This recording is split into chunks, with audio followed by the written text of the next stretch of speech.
BSX 2.0-তে তোমাদের সকলকে জানাই স্বাগত। বিভিন্ন ধরনের গল্প শুনতে এখনই সাবস্ক্রাইব করো আমাদের চ্যানেলকে, আর পাশে থাকা বেল আইকনটি প্রেস করতে ভুলো না, যাতে যখনই আমরা নতুন কোনো গল্প নিয়ে আসব তার নোটিফিকেশন সবার আগে তুমি পাও। আজ তোমাদের জন্য শ্রী শরৎচন্দ্র চট্টোপাধ্যায়ের রূপসী গল্প পাঠে অরূপ, গল্পের সূত্রধার আমি শ্বেতা, পোস্টার নীলেশ। তাহলে চলো আর বেশি দেরি না করে শুরু করা যাক রূপসী।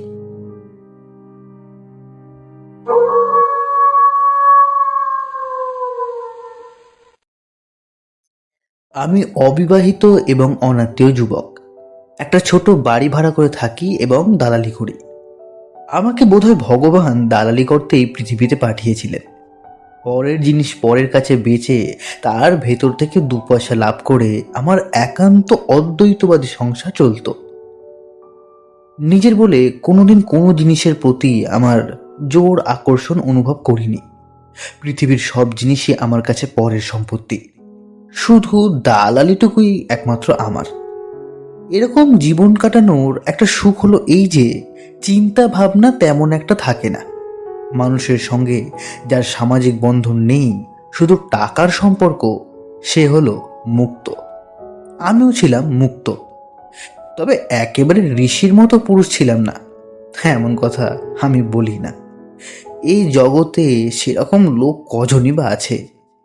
তবে ঋষি না হয়েও যারা মুক্ত, যারা শরীরটাকে সুখ দিয়ে মনটাকে বন্ধনের জাল থেকে বাঁচিয়ে রাখে, আমি ছিলাম তাদেরই একজন। বছরখানেক আগের কথা বলছি। প্রতি রবিবার একটি মেয়ে মানুষ আমার বাড়িতে ভিক্ষা নিতে আসতো। একদিন হঠাৎ চোখে পড়ে গেল। মেয়েটির সারা শরীর কাপড়ে ঢাকা, এমনকি মুখ পর্যন্ত মোটা কাপড়ের ঘোমটায় ঢাকা। পা ছাড়া শরীরের কোনো অংশ চোখে পড়ে না, কিন্তু কি অপূর্ব হাঁটার ভঙ্গি!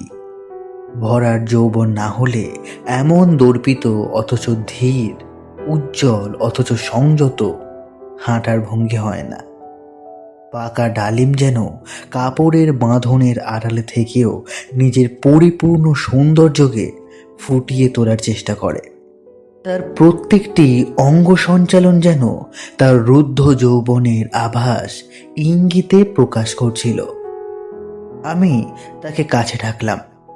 কাছে এলে তার ঘোমটার ভেতরে একটা ব্যর্থ দৃষ্টি দিয়ে জিজ্ঞাসা করলাম, তুমি কে? তোমার নাম কি? তুমি কি প্রতি রবিবার আসো?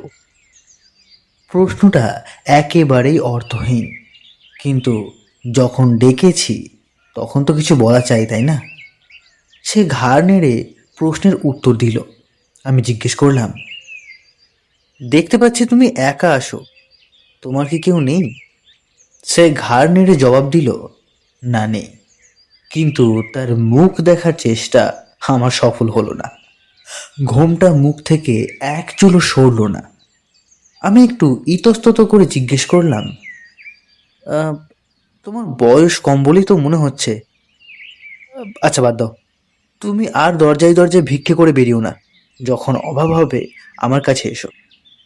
এই বলে তার আঁচলের ওপর 4 আনা পয়সা দিলাম। সে পয়সা নিয়ে চলে গেল। আমার কথার ইঙ্গিত বুঝলো কিনা জানি না, কিন্তু তার অদৃশ্য দেহটা যেন অদম্য হাসির উচ্ছ্বাসে ঢেউ খেলতে খেলতে দূরে চলে গেল। পরের রবিবার সে আবার এলো।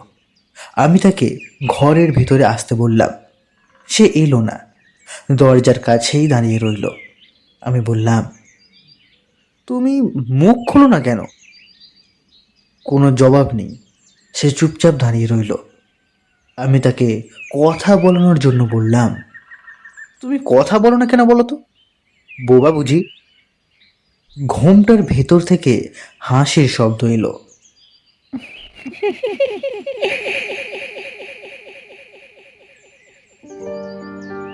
আমার সমস্ত মন প্রাণ যেন সেই হাসির শব্দে বিদ্যুৎ পৃষ্ঠের মতো কেঁপে উঠল। আহা, কি মিষ্টি অথচ কি বিষাক্ত হাসি! স্বর্গের সুধা যেন নরকের অন্ধকারে পচে পচে বীজ হয়ে উঠেছে। বুক শিউরে ওঠে, কিন্তু শরীর পুলকিত হয়। আমি তার দিকে তাকিয়ে রইলাম। এ কেমন ধরনের ভিখারিনী! তাকে চলে যেতে দেখে আমার ঘোর কাটলো। উঠে তাকে 8 আনা পয়সা দিলাম, শুধু বললাম, আবার এসো কিন্তু। তারপর সারা সপ্তাহ ধরে আমার মন কেমন যেন আচ্ছন্ন হয়ে রইল। সেই হাসি এত কম যেন একটি আঙুরের রস, এত তীব্র যেন সাপের ছোবল, এত গভীর যেন পাতাল ফুঁড়ে উঠেছে। এই ঘোমটা পড়া মেয়েটির দেহই বা কেমন, তার মনটাই বা কেমন, সবই যেন পর্দার আড়ালে রয়ে গেছে। আমার মুগ্ধ ইন্দ্রিয়গুলো তার ভেতর বাহিরের আবরণ খুলে দেখার জন্য সব সময় ব্যাকুল হয়ে রইল। রবিবারে আগের মতোই সে দেখা দিল। আমি তার অপেক্ষাতেই বসেছিলাম। একসঙ্গে অনেকগুলো প্রশ্ন করে ফেললাম। তুমি কে বলো তো? তুমি থাকো কোথায়? মুখ খোলো না কেন? কথা বলো না কেন? ভিক্ষে করো কেন? আমার মনে হয় তুমি আসলে ভিখারি নাও, চিরদিন এমন ছিলে না। এত প্রশ্নের পরেও কিন্তু সে চুপ করে রইল। আমি আবার বললাম, আমার কথার জবাব দাও। এই 7 দিন আমি তোমার কথা ছাড়া আর কিছুই ভাবতে পারিনি, বিশ্বাস করো। আমার কথা শুনে আপনার কি হবে? তার কথা না বলাটা আমার এতই অভ্যস্ত হয়ে গিয়েছিল যে এই কথাগুলো ধাক্কার মতো আমার বুকে এসে লাগলো। কিছুক্ষণ হতভম্ব থেকে বললাম, "হ্যাঁ, কি সুন্দর গলা তোমার! তুমি কি কণ্ঠস্বর লুকোনোর জন্যই চুপ করে থাকো? হ্যাঁ। কেন?" শুনে আপনার লাভ কি? আমি বললাম, ও কথা থাক, তুমি মুখ খোলো দেখি, আমি দেখবো তোমাকে। কাপড়ের আড়াল থেকে উত্তর এলো, কেন? আমি হাসলাম। কেন আবার? মেয়েদের মুখ লোক কেন দেখতে চায়? ভালো লাগে বলে। আমার মুখ আপনার ভালো লাগবে না। সেটা আমি বুঝবো। তোমার রূপ কি কাপড় দিয়ে ঢেকে রাখতে পারবে? ভরা কলসির মতো চলতে গেলেই যে ছলকে ওঠে। সত্যি? কথাটার সঙ্গে যে ভ্রু কোঁচকানো ও ঠোঁট মাখানো কাপড়ের মধ্যে লুকিয়ে রইল, সেটা আমি মনের মধ্যেই অনুভব করলাম। আমি দালাল, জিনিস চিনি। বুঝলাম এ নারী রসিকা। আরও বুঝলাম এ সত্যিকারের ভিখারিনী নয়। এত নিখুঁত বাক্যভঙ্গি আজন্ম ভিখারিনীর হয় না। কৌতূহল এবং আকর্ষণ দুটোই বাড়তে লাগলো। বললাম, রূপ লুকিয়ে রাখার জিনিস নয়।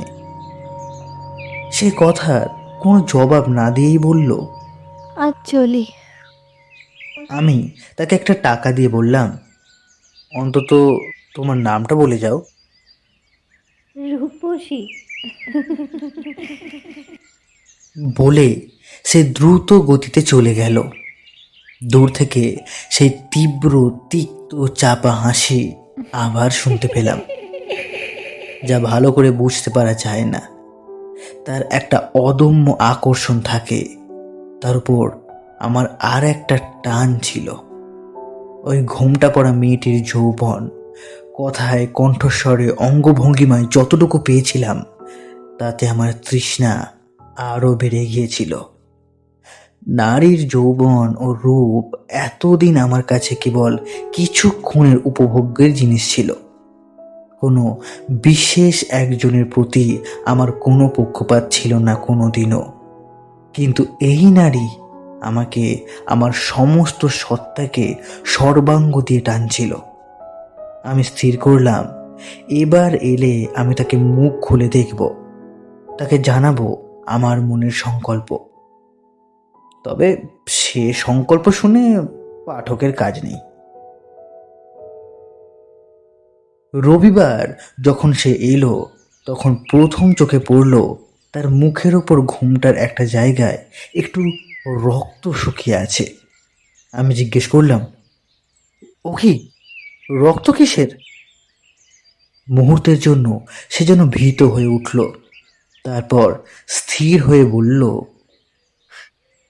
ও ও ও কিছু না। আমার সংযত মনটা তাকে নিয়ে একটা উচ্চশৃঙ্খল কাণ্ড ঘটানোর জন্য ক্ষুধার্ত সাপতের মতো ভেতরে ভেতরে গর্জন করছিল। কিন্তু আমি তাকে জোর করে সংযত করে আস্তে আস্তে শুরু করলাম। দেখো রূপসী, আমি কদিন ধরে ভাবছি যে তোমাকে একটা প্রস্তাব করব। সে বলল, কি প্রস্তাব, বলুন। কথার মধ্যে বোধহয় একটা গোপন ব্যঙ্গ ছিল, যার অর্থ, তুমি যা প্রস্তাব করবে আমি জানি। কিন্তু আমার মাথার মধ্যে তখন তরল আগুন ছুটোছুটি করছিল। আমি বললাম, তার আগে তোমাকে একটা কথা জিজ্ঞেস করব। তোমার কি আত্মীয় স্বজন, বাবা ভাই কেউ নেই? রূপসী কিছুক্ষণ চুপ করে থেকে তারপর বলল, আছে। তবে তোমার এই দশা কেন? তুমি তো ছোট লোকের মেয়ে নও, তাই না? না, কিন্তু বাবা ভাই থাকতেও কি করে মেয়ে মানুষের এই দশা হয় আপনি জানেন? আমি আগ্রহের সঙ্গে বললাম, বেরিয়ে এসেছো? সে অস্বাভাবিক কণ্ঠে বলল, 4 বছর স্বামীর সংসার করার পর আমি বিধবা হই। বিধবা হওয়ার 2 মাস পরে আমি একজন মুসলমানের সঙ্গে ঘর থেকে বেরিয়ে আসি। হুম,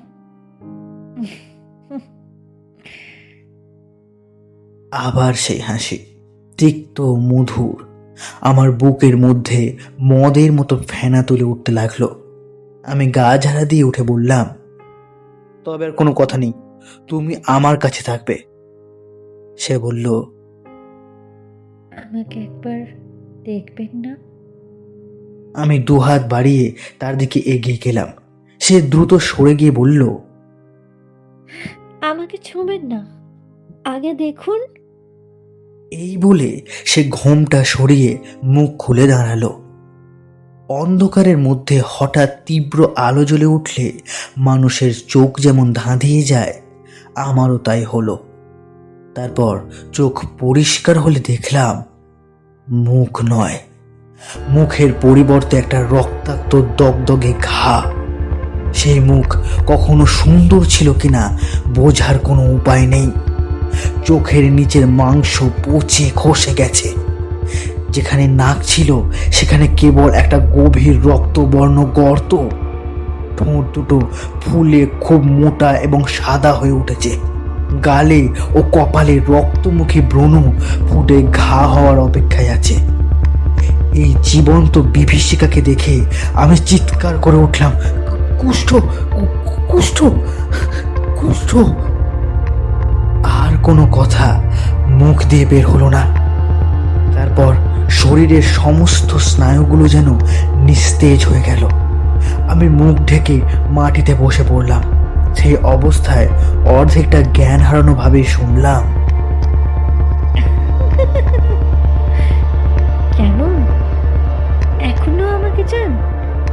এখনো কি কামনা করবেন আমাকে? বলুন, বলুন না, চান আমাকে?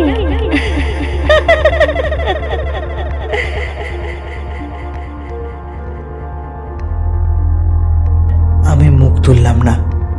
শুধু তার সেই তীব্র সূঁচের ডগার মতো সূক্ষ্ম হাসি আমার সারা শরীরে পিঁপড়ে লাগলো।